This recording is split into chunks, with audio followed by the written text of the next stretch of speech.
Matt Grzelcyk has spoken out about the free agency upcoming for himself and the possibility of what might happen in the future. Whether it be the Boston Bruins or not, he's spoken out about the nerves and everything that goes along with it. So we're going to be talking about that here, as well as a lot of people's concern, a lot of Bruins fans' concerns with this season and what the future holds. So we're going to be talking about all of this here in this video. But before we do, we notice that 95% of you guys watching right now are not subscribed to the channel. So if you're looking for a spot to get all your Boston Bruins news as it happens, to stay up to date with the latest with this team, you're in the right spot. Make sure to hit the sub button, join us along this journey, and we're going to have a lot of fun. But like I said, we're going to start this video off here with Matt Grzelcyk. He's spoken out on the free agency as he's set to become a UFA. And, a lot of uncertainty lies ahead for him, whether or not he'll be the Boston Bruin for his future, or whether this will be his last run with the Boston Bruins. But he had to say this: honestly, I was probably more nervous about it before the year.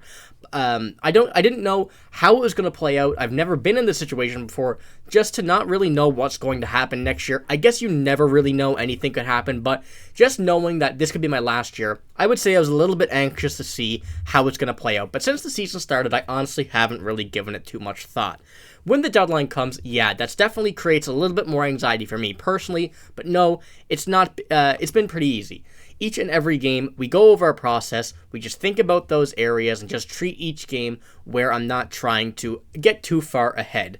It hasn't really been too bad this season, but you can see there, Matt Grzelcyk definitely voiced his concern about free agency this season, whether or not he'll be re-signing with the Boston Bruins, and really the uncertainty of what lies ahead. Now, I've been seeing a lot of people discussing Matt Grzelcyk, saying that, he's probably not going to return. A lot of people don't want him to return in a Boston Bruins uniform, but, you really don't know at this point. We don't really know what the Boston Bruins plan is. Once again, he showed that his concern for this free agency is definitely there.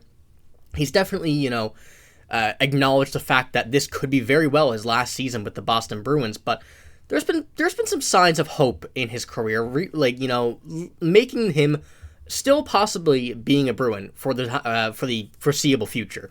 We can pull up his stats here. If you look at him, he's been pretty consistent around, mid 20 points. And one of those in 2021, or 2020-2021 season, 22 points in 37 games. That was a very high pace for a defenseman like Matt Grzelcyk. Now, obviously, being a left-handed defenseman, those are much easier to come by than right-handed. So, you got to think his job security is not exactly fully there, especially when the Boston Bruins are going to be getting a lot of cap space in this offseason due to contracts expiring, due to, the cap penalties of David Krejci, Patrice Bergeron both being off the table there.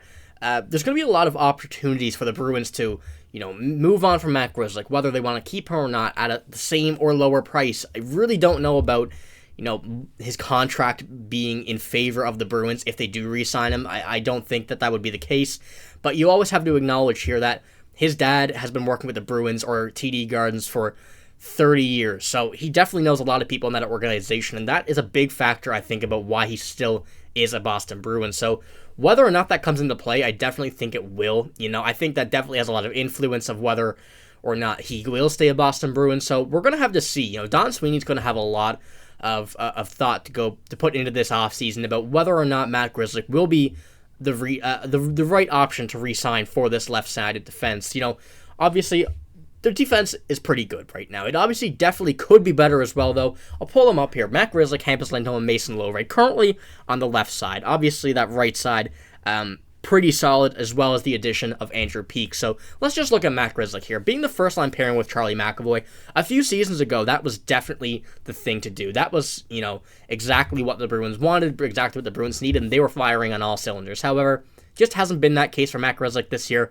And, it's trending the opposite direction that, he's not exactly what they need anymore. So I definitely do think that moving on could be the right option. There's some cases where him staying would be, but I think the Bruins are probably going to move on. It's an opinion that a lot of people have, but there's also some opposite opinions as well that completely make sense. So we're going to have to see what Don Sweeney does. But, once again, speaking about Don Sweeney, there's a lot of things here that he has to consider on this offseason. And since the Bruins didn't practice today, there wasn't much news coming out, but this is a thought that a lot of Bruins fans have been worrying about. And this comes from a Reddit post that I had seen that, kind of exactly showed what people in my comments and just on Twitter as well have been kind of, theorizing what they've been thinking about this trade deadline and this season from Don Sweeney. So I'll pull up that post here. It says, to all the haters. Now, I'm not going to acknowledge that, but there's a really interesting part here in this excerpt that he said, and he goes, wanted to remind everyone that this was a bridge year after losing Bergeron, Krejci, Hall, Foligno, Hathaway, Bertuzzi, Orlov, and having zero cap space to start this season. It's now mid-March, and the team is on the path to win back-to-back President's Trophies. Tired of everyone crying, whatever there. He's going to be, Don Sweeney's going to have to see this summer. He's going to have a big summer that's going to, involve shaping the next 5 years of this team, is what he has to say there at the end. I'm not going to acknowledge people crying or hating. That's definitely a worry. That's definitely a concern. That's just being a hockey fan. You always want the best for your team, and the worry is definitely there. I've been there. I've been there before, and I'm sure just about every diehard hockey fan as well. So, that post there reminds me, though, it just makes me think that, this season for the Bruins, he's exactly right, was supposed to be a bridge year. A lot of big names being lost this season. Orlov and Bertuzzi both being, rentals for that year. But Bergeron and Krejci, two of the Bruins' historic centers, just completely lowering the depth chart on the offense for the Bruins. You can see here exactly not what the Bruins wanted to start the season, I could say. They've been working out pretty well. And there's been some hiccups here and there, but obviously, there's this David Krejci and Patrice Bergeron down the middle, and being Zacha, Coyle, Morgan Geekie, and Jesper Boqvist. But I do think that this is, like he said, it's going to be a bridge deal. There's going to be a lot of moves in the summer made, close on $30 million, I believe, in this summer, when all the expiring contracts, all the penalties and stuff are wiped out. So you're going to have just about, I'll say a fresh start. That's definitely something the Bruins are excited about, something that is going to be a very good, entrance into next season. So being in the President's Trophy race right now for the Bruins, I'm not exactly sure the standings at the moment, but either, 1, 2, or 3 in the top standings, that's a very good sign that this team is still able to do that with the roster they have. I'll pull up these lines once again, and you can see here, this is also without Johnny Beecher and on the defense side, Andrew Peeke, but once again, those are not, I would say, significant enough players to make this a game changer. So these lines here, and I'll pull up the defense once again, you cannot complain, I would say, if this team is giving you a President's Trophy race. Now, I understand the concern about Don Sweeney's trade deadline plan, of where he didn't really do anything, acquiring just Andrew Peeke and Pat Maroon. Pat Maroon being, someone who really don't even matter at this point. He's definitely going to be a guy solely for the playoffs this season, but I understand, and I'm kind of a fan of him not doing too much at this year's deadline. There's been lots of voices and concerns from everybody here, but I do understand that Don Sweeney wants to save everything he can until next season, where he has a lot more flexibility than he does this season. This season, I wouldn't say it's a write-off, but on the roster moves, the trades, the signings, and whatnot in that area, there's not much he could have done with what they're working with. And the cap is definitely a big issue that they're going to have to face.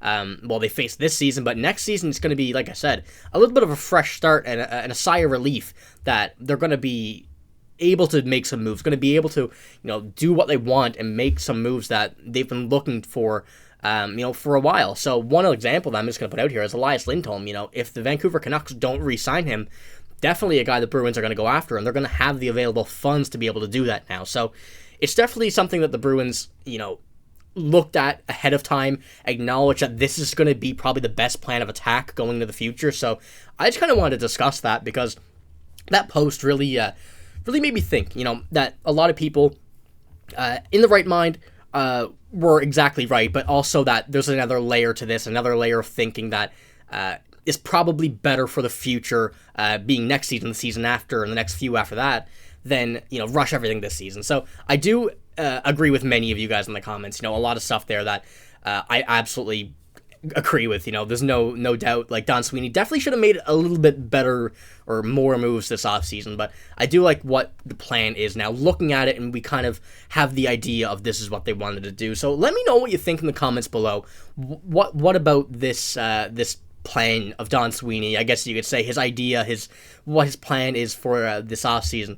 Do you think it's a good idea, bad idea? Do you think that they should have done more this season to, help out the chances, because nobody's getting younger. That's one thing that, you know, the NHL is very big on, and NHL analysts and broadcasters. But, you know, I think the Bruins have a great opportunity here next season. I want to know what you guys think. But, you know, that's all I got for this video. If you did enjoy, make sure to give it a like. Make sure to hit the sub button as well if you do want to see more Boston Bruins news.